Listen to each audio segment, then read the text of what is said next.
स्वयंपाकात स्वादाची जान, डीएम मसाले तुमच्या घराची शान. छत्रपती शासन महिला गृह उद्योग कबनूर इचलकरंजी घेऊन येत आहेत अस्सल परंपरेची मराठमोळी चव म्हणजेच डीएम मसाले. मटन मसाला, चिकन मसाला, धणे पावडर, गरम मसाला, बिर्याणी मसाला, तिखट चवदार मसाले आणि चटणी म्हणजेच डीएम मसाले.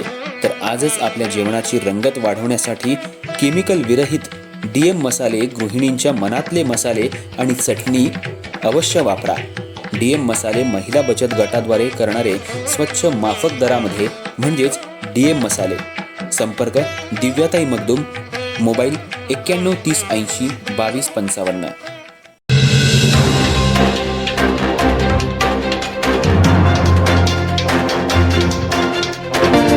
नमस्कार, मी तेजस्विनी मगदूम. एम मराठीमध्ये आपल्या सर्वांचं स्वागत आहे. पाहूया ठळक घडामोडी.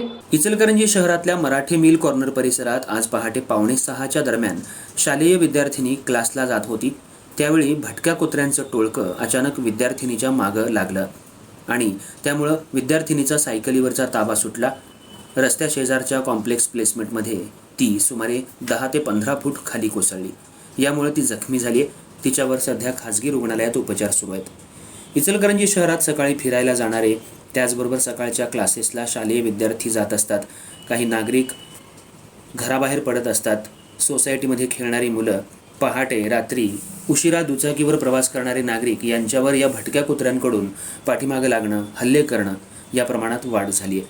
शहरात भटक्या कुत्र्यांनी उच्छाद मांडला असून त्यांची संख्या हजारांच्या वर आहे.